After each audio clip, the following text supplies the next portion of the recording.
Welcome everyone to the Pearson Edexcel training on conducting the speaking exam for the GCSE German 2024 specification. My name is Fiona Price. I was a languages teacher for over 20 years, including head of department roles. I have worked at Pearson Edexcel for 3 years, working on the new GCSE specifications.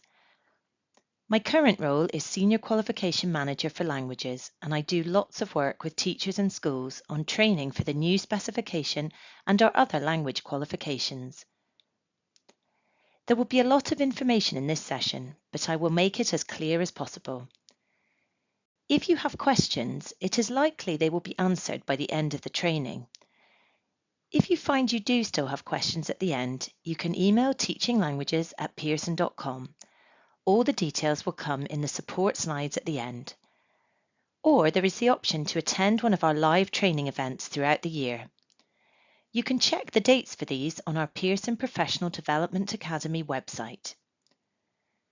There are a couple of mini quizzes during the training to check your comprehension of each of the exam elements. You can make a note of your answers so that you can check them when I go through them. So let's get started.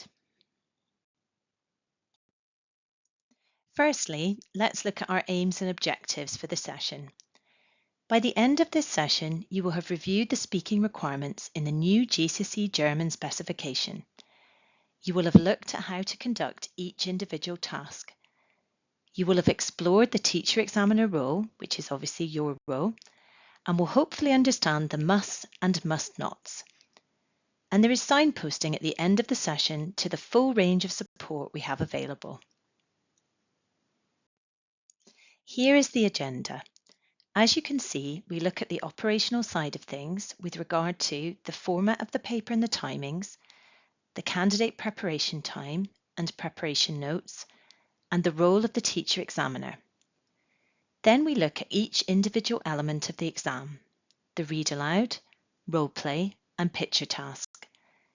It is important to note that the picture task has 3 separate elements to it: the picture description, the 2 follow-on questions, and then the broader conversation, so it is the biggest section to cover.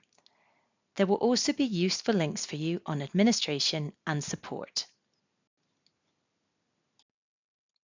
Let's look at the format of the whole speaking exam and the timings. This is just to show you the overview, and I will go into much more detail about each task as we move through the session, but this is a handy slide for reference.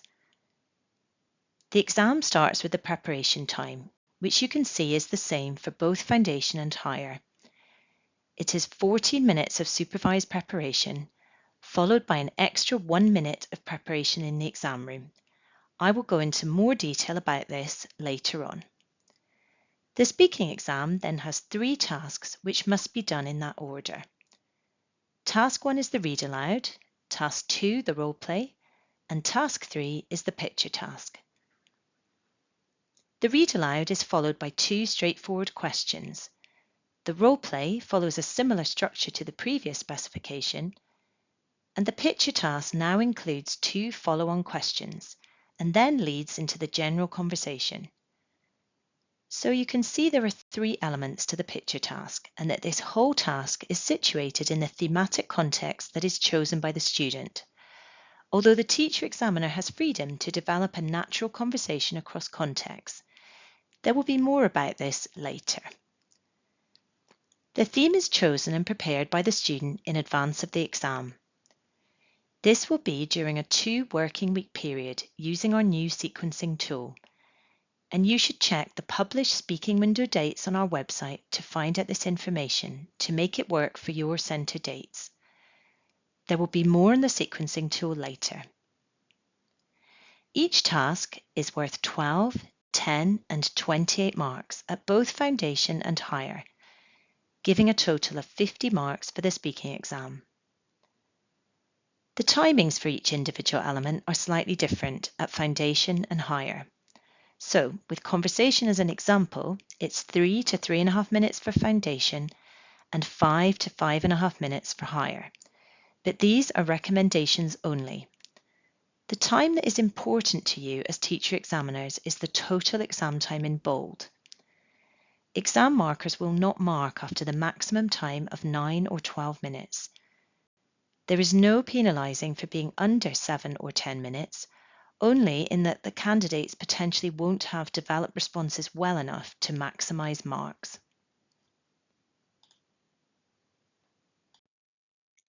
Now looking at the content of the exam, here on the left-hand side, you can see the 6 thematic contexts in the Pearson Edexcel GCSE.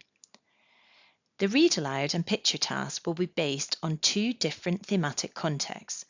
So a student might have a read aloud on my personal world and the picture task on my neighbourhood. They will never be on the same thematic context.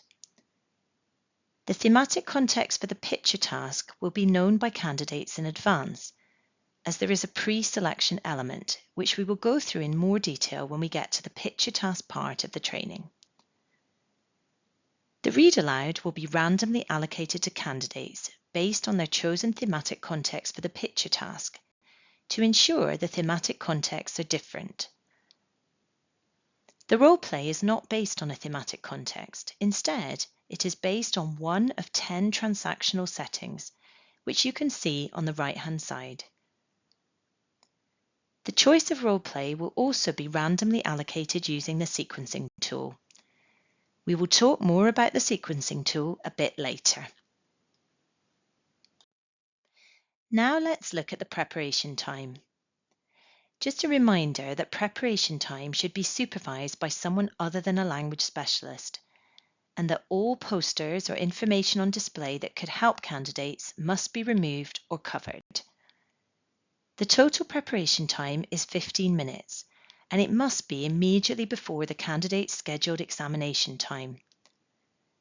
The first 14 minutes of supervised preparation must be done in silence to ensure parity between all centres and all boards. This must be enforced even if candidates are supervised individually. During this time, candidates should prepare all 3 tasks. They must not write on the stimulus cards except for the read aloud card. More on this later. And they must not speak out loud or have access to dictionaries or other resources. All candidates then get an additional 1 minute of preparation time in the examination room. This must be given to all candidates, again for parity reasons. Our recommendation is that candidates use this time to practice the read aloud out loud, but if they prefer to continue to prepare in silence, that is fine. They can also continue annotating the card in this time if they wish. The important thing is that the 1 minute is for all students, even if they don't want to practice out loud. This is recorded as part of the exam, which I'll get onto later. During the preparation time, candidates can make notes relating to all 3 tasks. They are allowed to annotate the read aloud card if they wish, to assist with their pronunciation, but they must make all other notes on a single sheet of A4 paper, which can be double-sided and has their name, candidate number and centre number on it. They are allowed to refer to these notes during the whole assessment. You will be provided with enough read aloud cards to ensure all candidates can annotate the read aloud cards.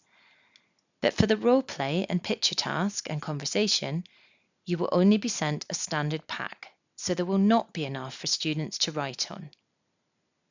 Notes can be securely destroyed after October in the year of assessment, until which point they must be kept secure.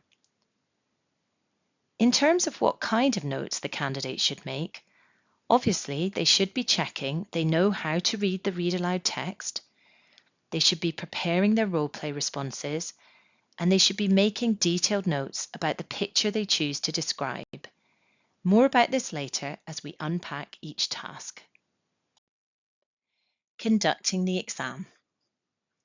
It is worth remembering that the exam effectively starts when the student is comfortably seated and ready to start the exam, before the 1 minute preparation time. You must start the recording before the 1 minute additional preparation time starts so that it is captured. You should press record before the 1 minute time. The detail of timings and what the teacher needs to do is in our published teacher crib sheet. Because of this, you will need a stopwatch to monitor the total exam time rather than relying on the timing on the recording device. You will state the candidate name and number at the start of each recording, and you will indicate to the candidate when the 1 minute of additional time starts. You must not offer any guidance to candidates during this 1 minute of prep time. After the end of the 1 minute additional time, you will announce, "The test will now begin. Please read the text."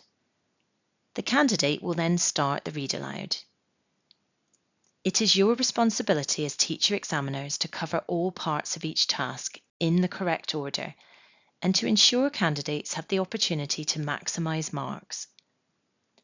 At the end of each task, candidates must hand back the relevant stimulus card to the teacher examiner. They hand in their written notes at the end of the exam. So, to summarise your part, the candidate enters the room and sits down. You press record on your device and introduce the candidate name and number.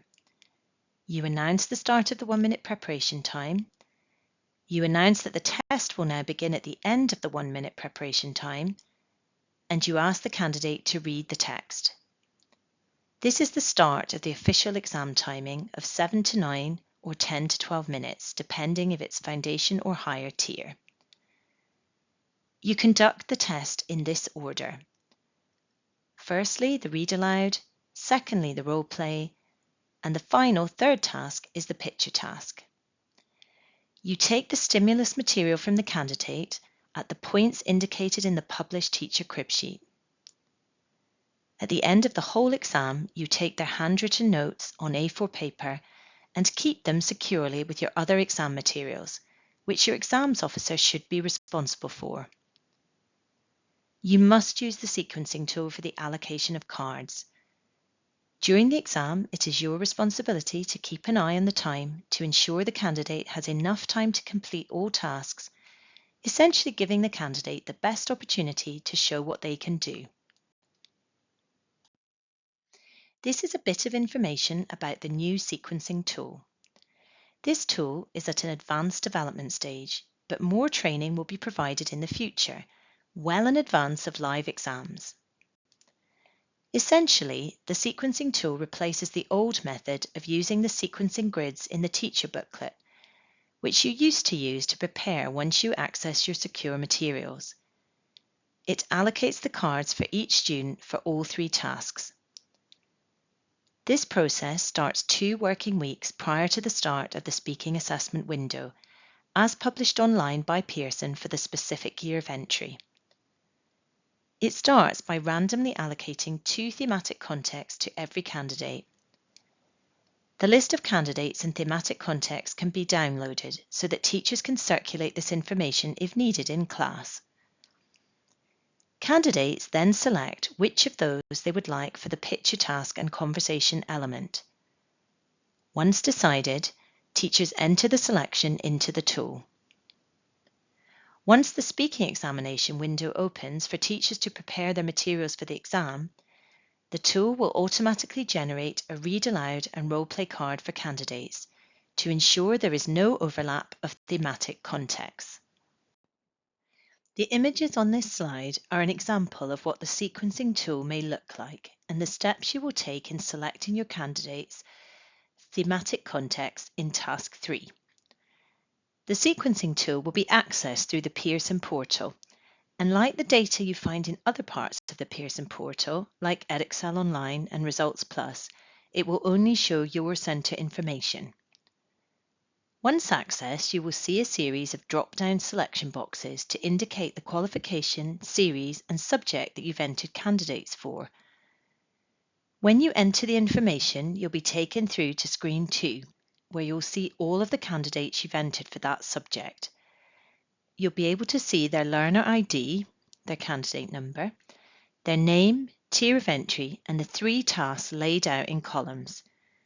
Your candidate information will come from your entry data, so the screen would be empty prior to the end of the entry deadline. To view the Task 3 themes assigned to your candidates, Select the learners you wish to view and assign thematic context to, and click Allocate. This will take you through to a page showing the 2 randomly assigned thematic contexts for each candidate. Indicate each candidate's choice and click Save.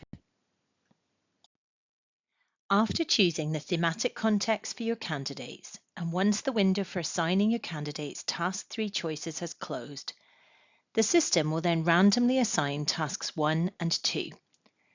The 3 allocated cards will only be visible on the tool 3 days before the speaking window opens. Each random assignment will be done at a candidate level, with possible sequences shared out across the entire cohort.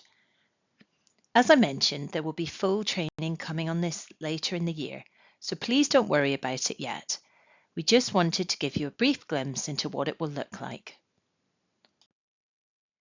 Let's move on to talk about the read aloud in more detail. As you know, this is a totally new element of the GCSE for this specification. The read aloud assesses communication through the accurate application of SSCs, sound symbol correspondences, or phonics. For your information, there are 50 German SSCs listed in the specification. The focus of the read aloud is clear and comprehensible pronunciation, not how good students' accents are. It is marked holistically, meaning that all words count towards the outcome. So imagine a student reading a message to a German native speaker. How much of the message as a whole does that native speaker understand? Pearson will set 6 different read aloud cards for each tier, 1 per thematic context. It will be randomly allocated using the sequencing tool. It will be on a different thematic context than the picture task. All rubrics will be in English, which is the case throughout this new GCSE.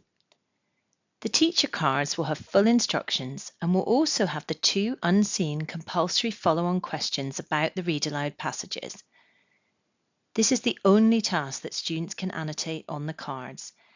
This is so that they can make annotations which might help with pronunciation. Pearson will send a sufficient number of read aloud cards for candidates to do this. This is not the case for the other 2 elements of the exam with cards. Here is an example of a foundation tier candidate card for the read aloud. It starts with a clear introduction in English. Mia, your friend. The text that they have to read aloud is double line spaced so that they can annotate. There is a set of English instructions at the bottom. It instructs candidates to hand the card back after the read aloud.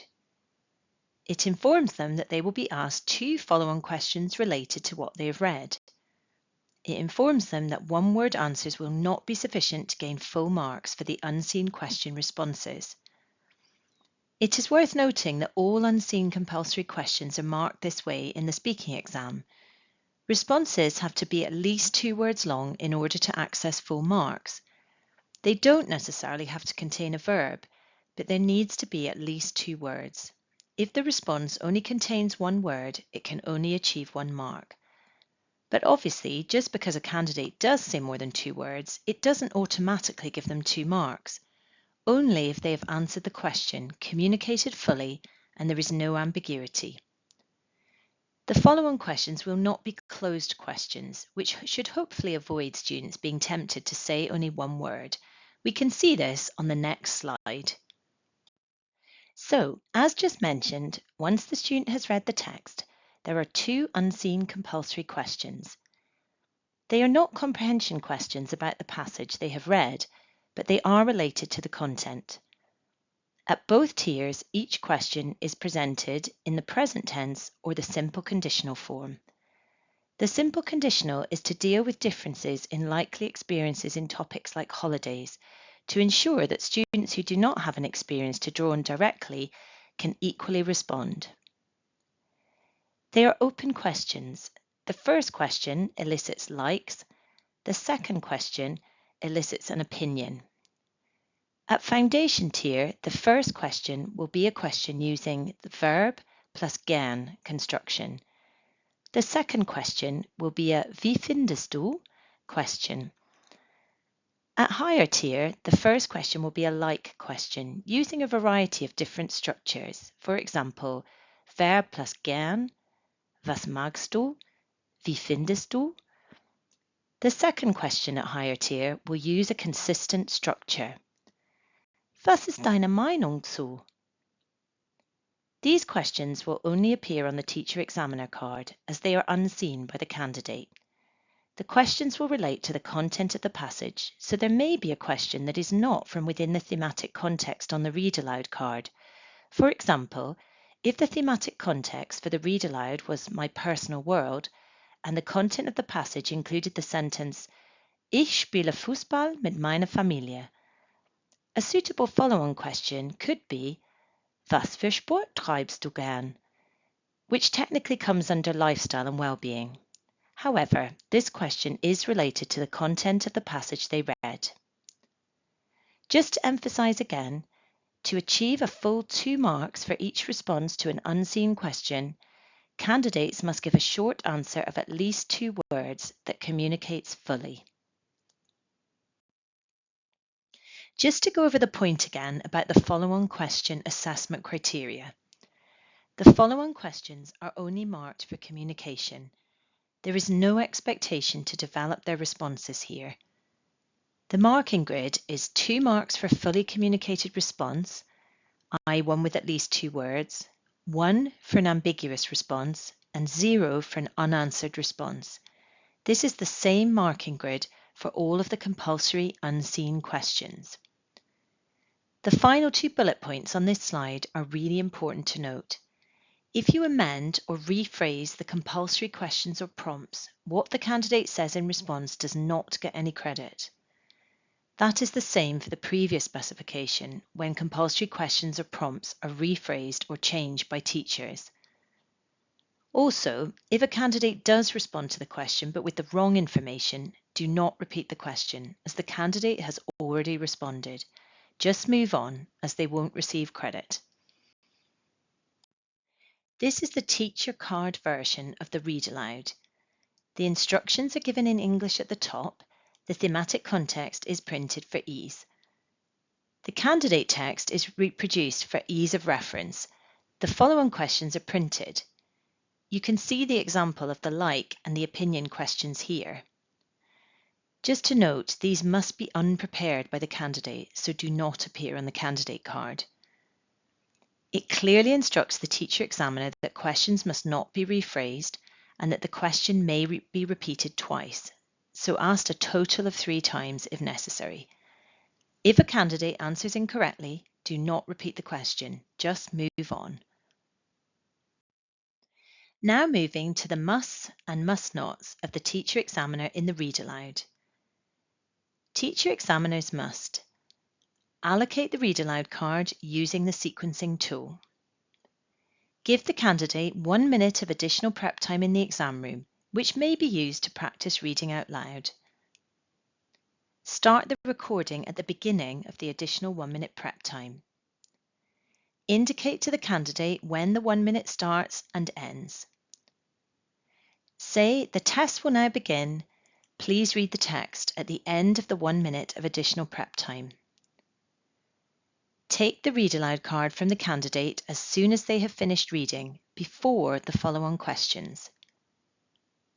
Teacher examiners must not correct pronunciation during the prep time or during the test, or provide any support to the candidate at all during the exam, or interrupt the candidate other than to signal the end of the prep time and to start the assessment.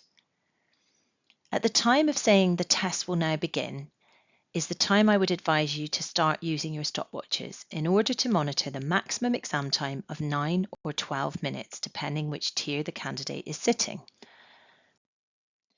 A few more instructions.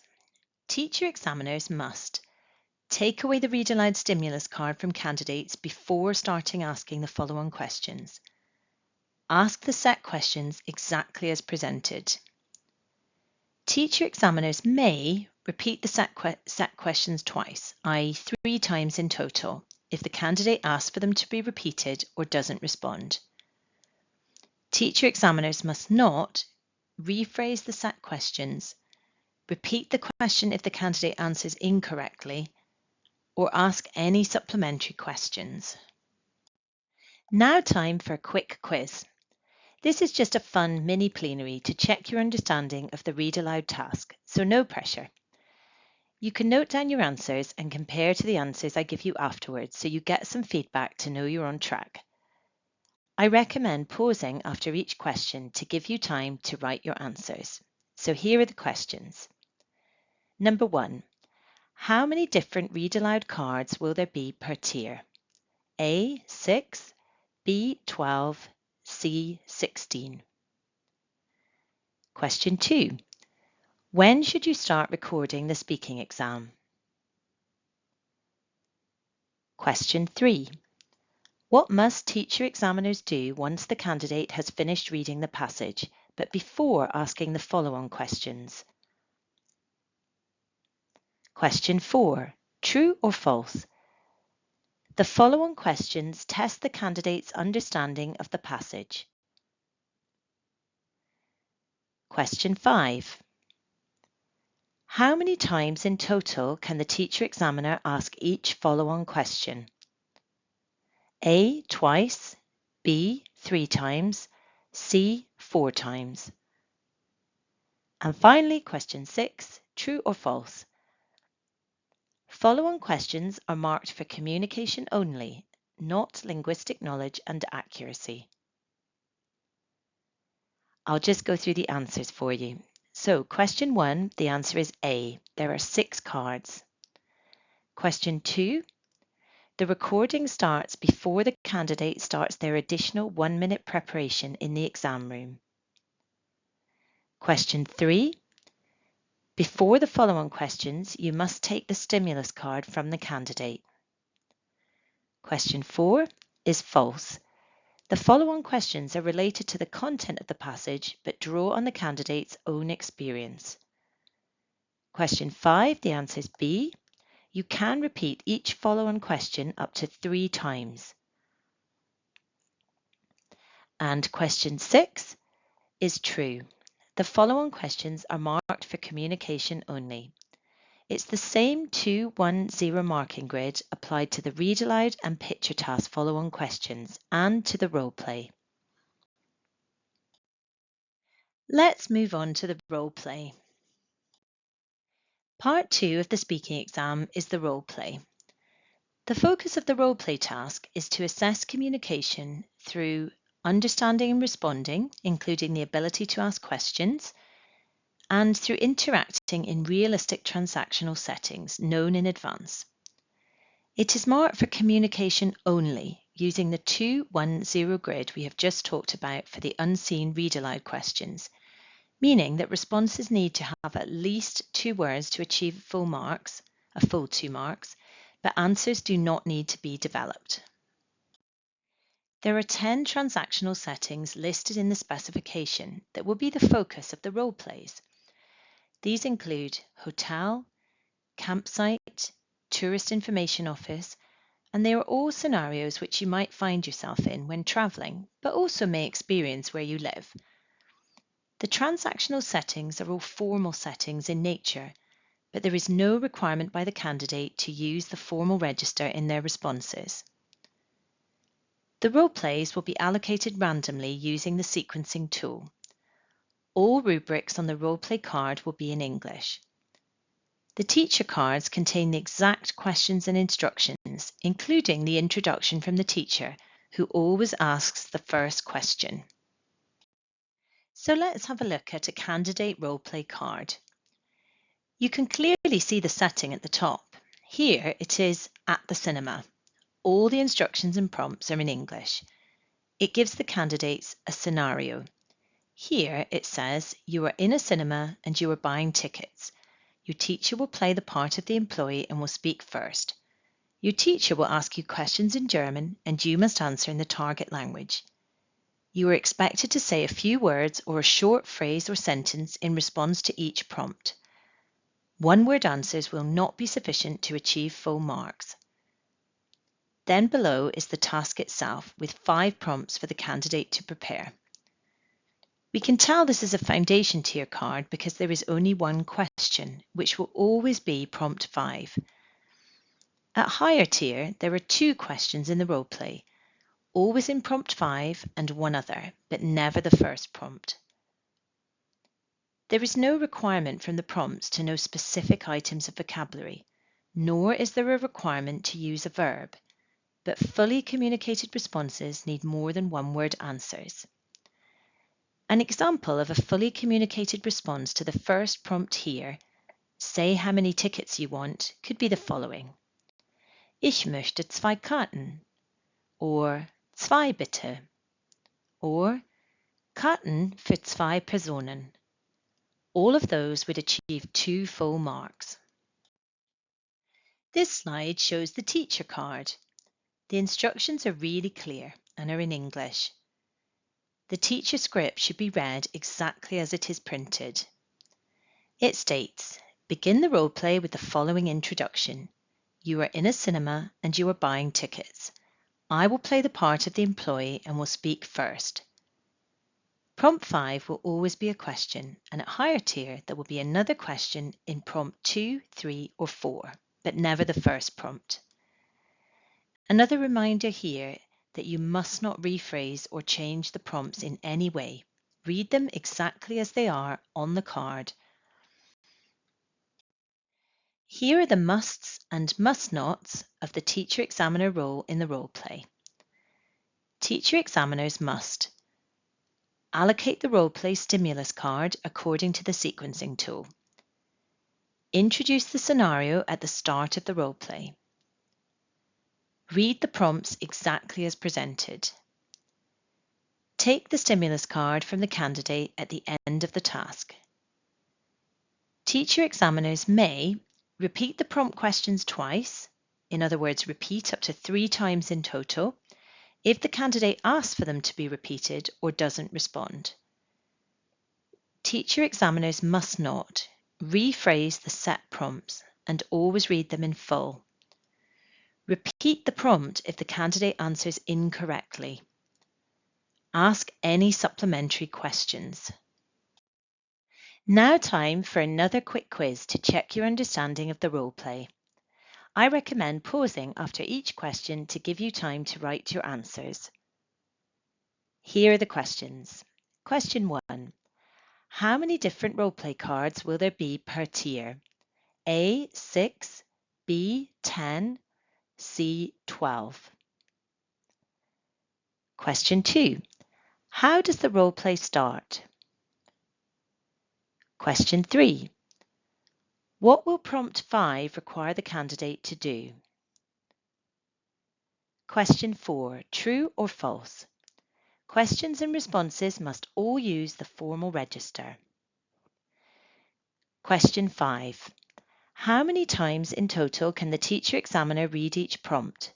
A, twice, B, 3 times, C, 4 times. And finally, question 6, true or false? If the candidate responds incorrectly to a prompt, you can ask it again. I'll just go through your answers. So number 1 is A. Pearson will set 6 different role plays per tier, taken from the 10 possible transactional settings listed in the specifications. Question 2. To start the role play, the teacher reads the scenario and always asks the first question. Question 3. For prompt 5, candidates have to ask a question. This will always be the case at both tiers, and at higher tier there will be a second question at prompt 2, 3 or 4, but never prompt 1. Number 4. False. The teacher questions use the formal register, but there is no requirement for candidates to respond using formal register. And number 5 is B. The teacher examiner can read each prompt up to 3 times if students need a repeat.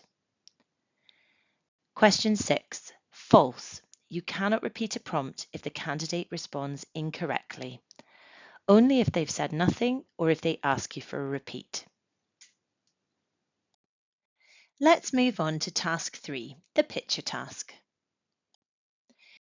This shows you the process for allocation of the picture task thematic context. You can see the first instruction is that prior to the speaking window, candidates select the thematic context for the picture task. This happens 2 working weeks prior to the speaking window, so does not include Easter holidays, and will be decided for your centre based on the published Pearson speaking window dates for the year of entry. Students will be randomly allocated 2 thematic contexts by the sequencing tool. They will select one. When you confirm their choice in the sequencing tool at the appropriate time in the process, it will then allocate each candidate a specific read aloud and role play. They can focus on preparing for the thematic context prior to their speaking exam, as I've explained about the speaking window, knowing that the pictures they are given on the day of their exam will be based on that thematic context, and knowing that the conversation after the picture task will also start on that thematic context. On the day of their exam, the student is given their allocated picture card in their preparation time. They choose one of the 2 pictures on the card to describe. We will look at an example of a picture card shortly. During the preparation time, candidates prepare sentences describing the people, location, and activity in the picture they have chosen. They may use these notes in the conversation part of the picture task. The pictures are the same for both tiers. During the speaking exam, the teacher examiner uses the teacher card and available prompts to elicit a description of the picture from the candidate. There are then 2 unseen compulsory questions about the selected picture. Then the teacher examiner asks a question on a compulsory starting subject, which leads into the natural conversation that follows. We will go through this in more detail in the next slides. Hopefully your questions will get answered in the next couple of slides, but there is also an FAQs document on our website which will answer a lot of questions should we not cover them during this training. Here you can see the purpose of each of the 3 elements in the picture task. There is the picture description, which is assessed for communication, clarity, and linguistic and grammatical accuracy. We are looking for accurate, extended descriptions of the picture. Afterwards, there are the compulsory follow-on questions, which are assessed for communication only. These relate to the student's own experience and are based on the picture. And then finally, there is the conversation, which is marked for response to questions and linguistic knowledge and accuracy.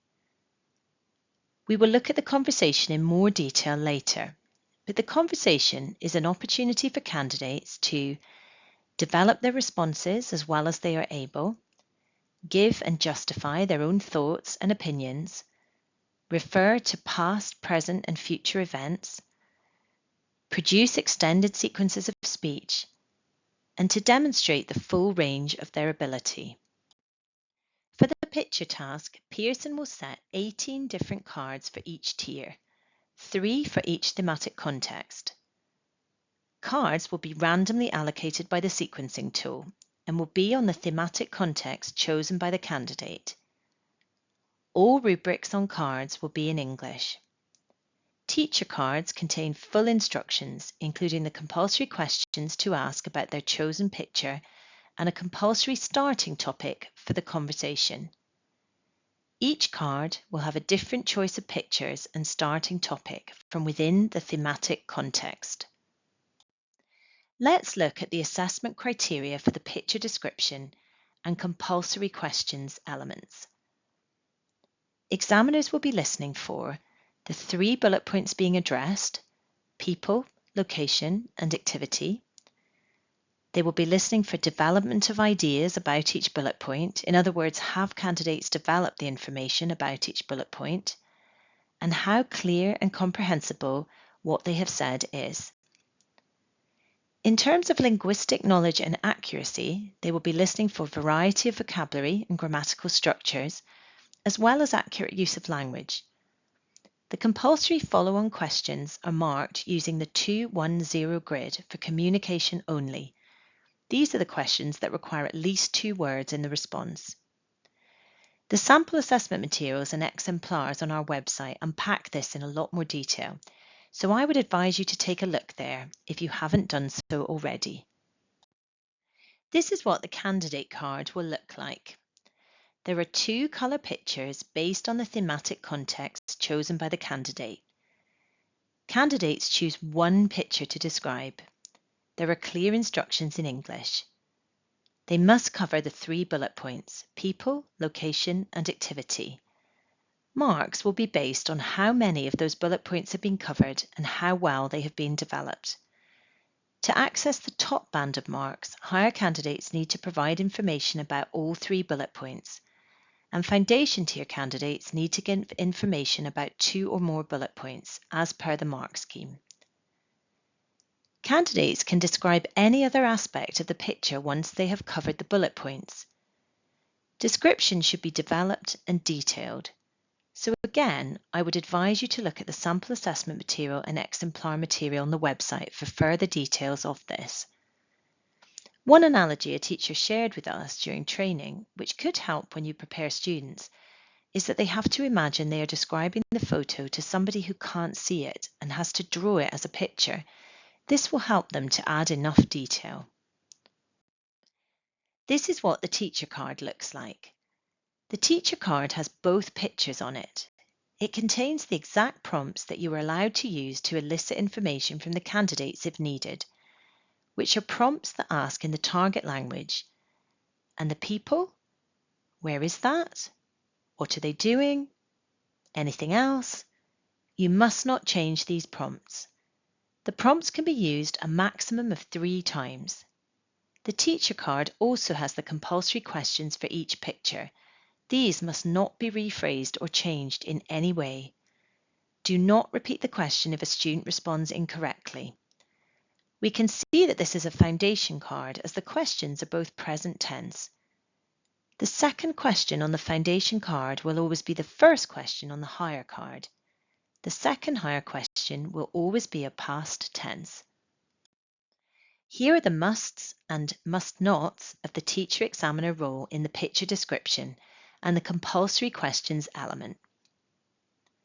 Teacher-examiners must allocate the picture task stimulus card according to the sequencing tool. Ask the 2 compulsory questions as presented without rephrasing. Teacher-examiners may use the set prompts as presented in the target language to encourage the candidate to say as much as possible about the picture.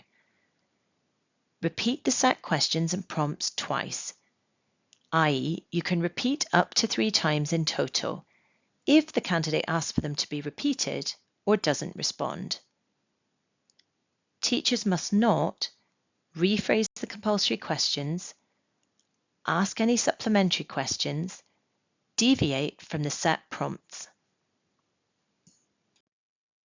After the picture description and 2 follow-on questions, the exam then moves to the conversation. The recommended timings are shown here, but remember that these are recommendations only, and that the most important time to remember is the total exam time.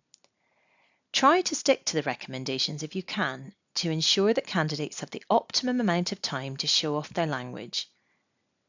Conversations are not penalised for being too short, but they might be self-limiting. The aim is that the conversation flows freely and that it evolves as naturally as possible, dependent on what the candidate says. This means that the conversation may naturally flow into another thematic context or multiple other thematic contexts over the course of the conversation. This is fine. The teacher-examiner card has a compulsory starter topic from within the thematic context.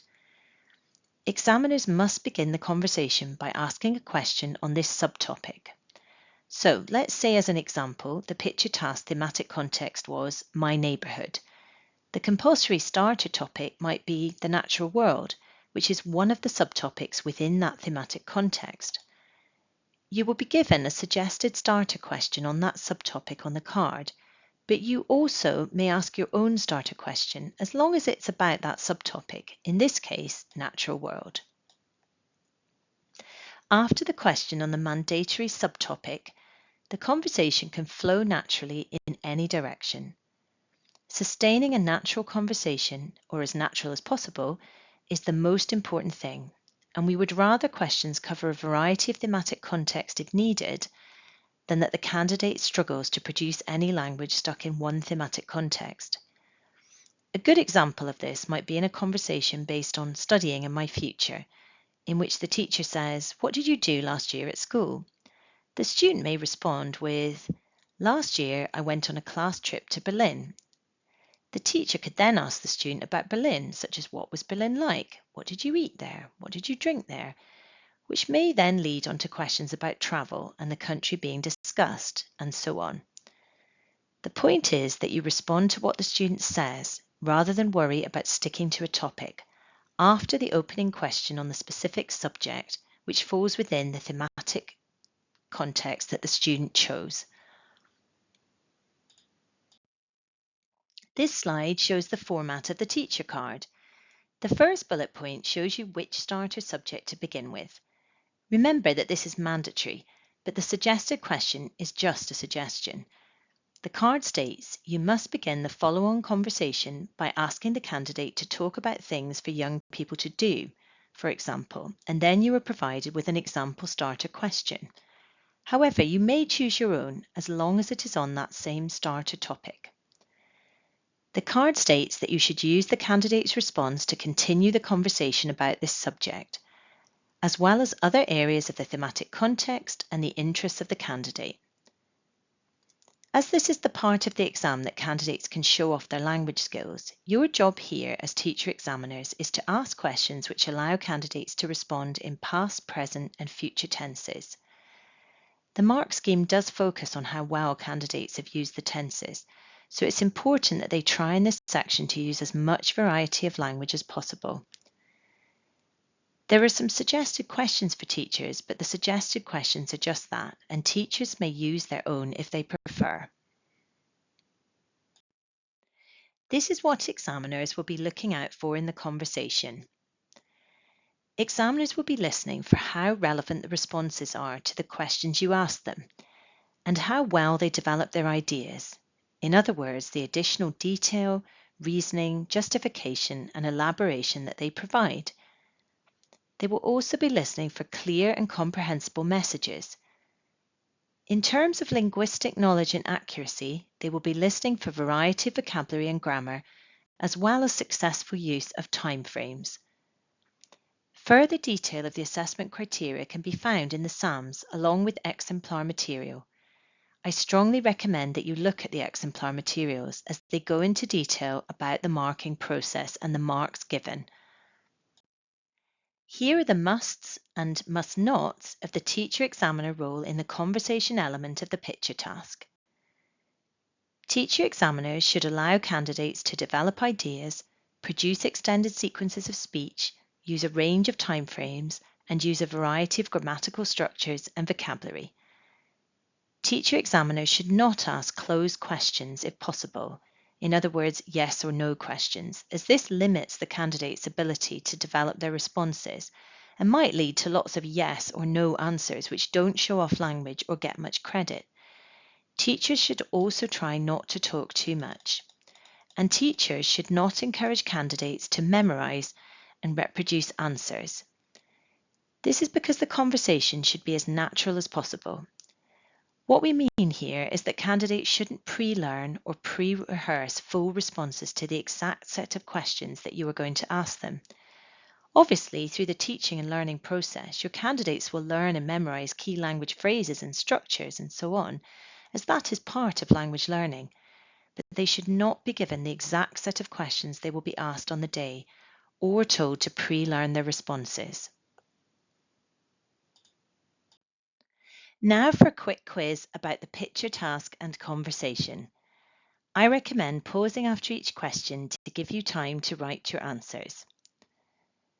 Here are the questions. Question 1. How many different picture task cards will there be per tier?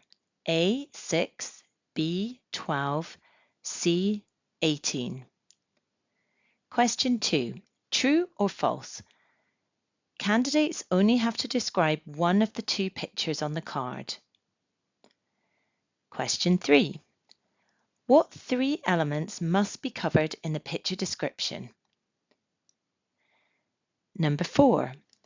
How can teacher examiners encourage candidates to extend or develop their description?